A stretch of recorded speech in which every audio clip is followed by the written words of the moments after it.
What's up, everybody? Today I'm going to be going over my World War II U.S. tanker impression.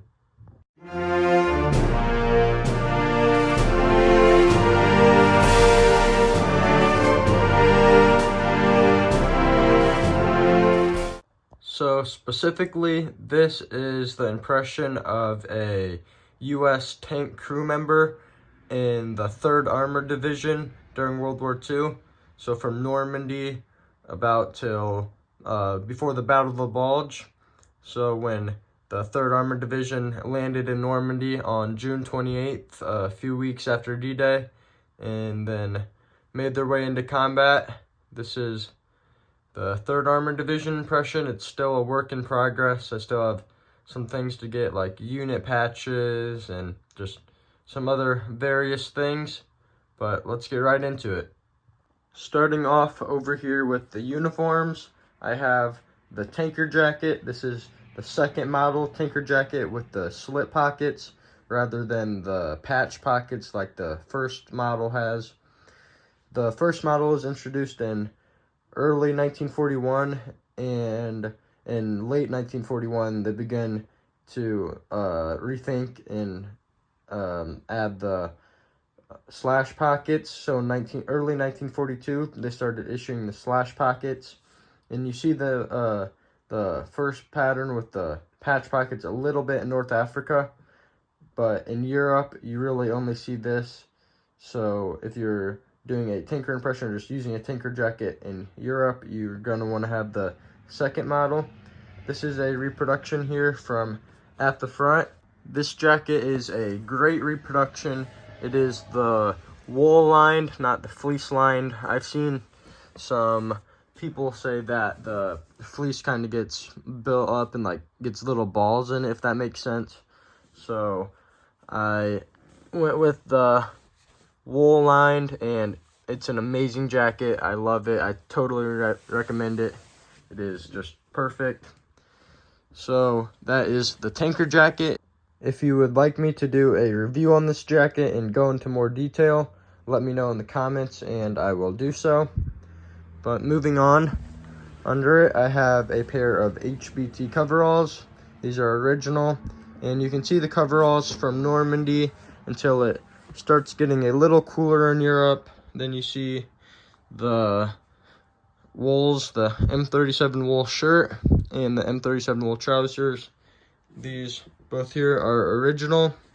This one has some numbers in it, and then I don't know, someone tried to sew something on tag, but it's faded, whatever it is. And then I have my dog tags and a original trouser belt.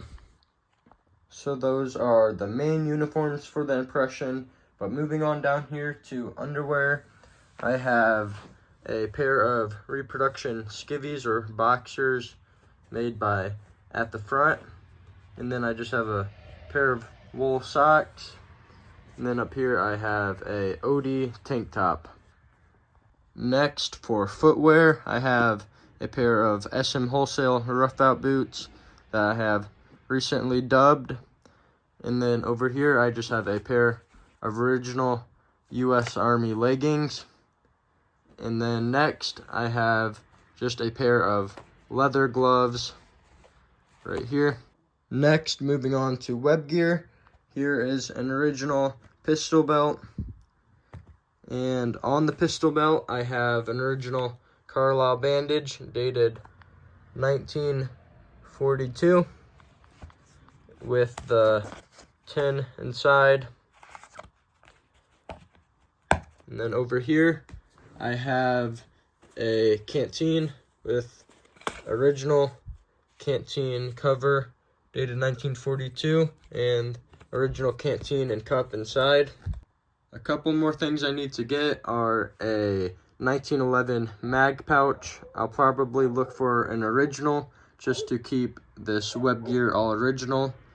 And then I also need to get a shoulder holster and hopefully eventually a blank firing 1911.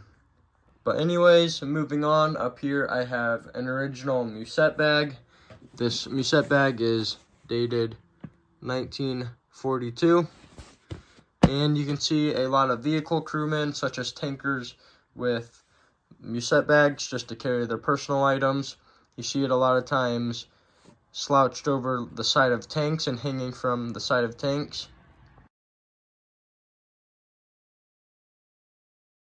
There isn't any set requirements of what a tanker would have to carry in their Musette bag, but I just have some personal items in there that you could see a tanker carrying, and I will show you guys those right now.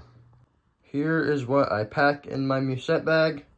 Starting off down here, I just have some personal items in this little bag here.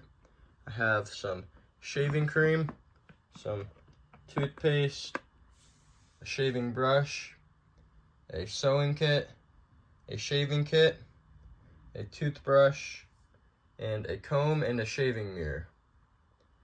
Over here, I have a meat can with a spoon, an original meat can dated 1942. Then I also have a K-ration. And then down here, I have a Jeep cap. This is just a repro from SM Wholesale, I believe. I mean, as far as I know, it's like pretty much the same as at the front. At the front, it was just sold out at the time, but good reproduction. Then here I have a pair of leather palm gloves for colder weather. These are a repro from at the front. And then here I have an extra pair of socks and an extra pair of underwear.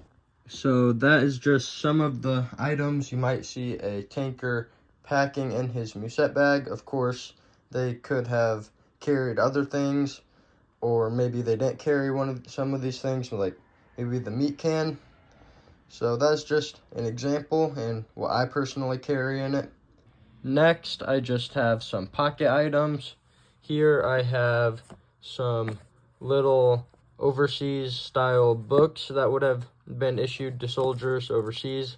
These are original, just something to pass the time. And also some letters and a Zippo. Of course, some toilet paper, a Bible, and a wallet. This is actually an original wallet made by Coca-Cola. Coca-Cola actually made some wallets back during the war, so that's pretty neat. But next, moving on, here is an M1 helmet. This is an original restored front seam fixed bail with an original restored M1 helmet liner. A lot of tankers actually preferred to wear the steel pot when they were outside of the tank or just poking their head outside of the latches, just for extra protection. It was a lot safer than the tanker helmet.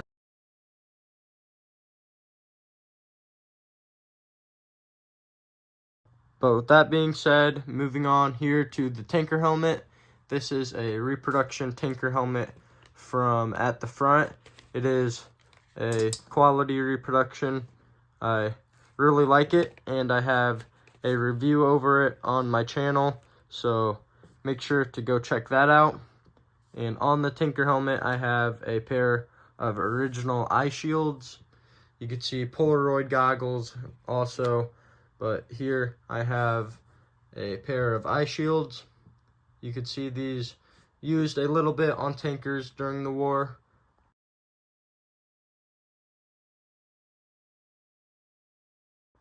Lastly, we have the comms, or the communications. I have a separate video just on the communications. If you want to go check that out on my channel, it is really interesting. But inside the tanker helmet, I have the HS-18 headset. This is a reproduction headset from What Price Glory. So when the headset came, the headset was like way too long. I'm not sure why they made them longer than originals, but what I had to do, I had to cut it down and reconnect the wires and put the coverings back over the wires, but I got it to look good and I'm happy with it. Here is the plug, the PL54 plug, and down here is the T30-S throat mic. It's an original here with the original box,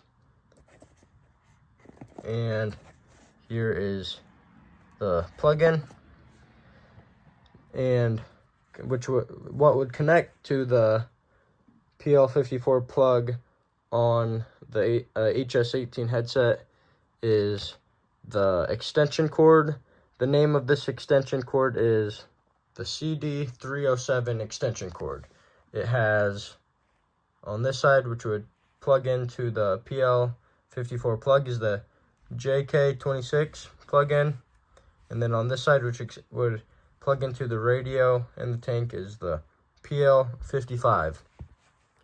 And lastly, for the communications, I have the SW141 push-to-talk.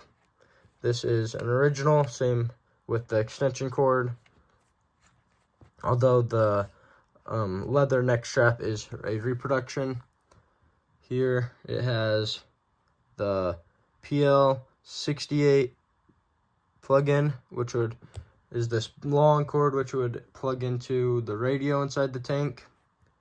And then here is a plug-in which would plug in to the throat mic. But that is pretty much it for all the gear and all the uniform. I will now put the uniform and gear on and show you guys what it looks like with me in it. So here is the impression now that I have it on.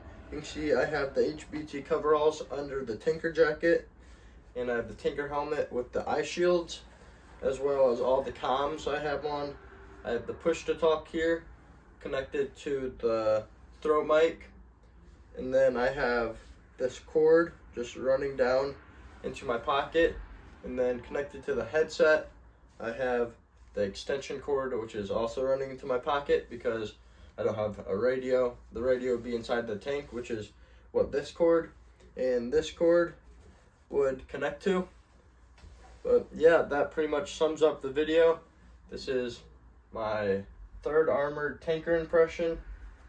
I hope you enjoyed, and I hope you found this video useful, and I will see you in the next one.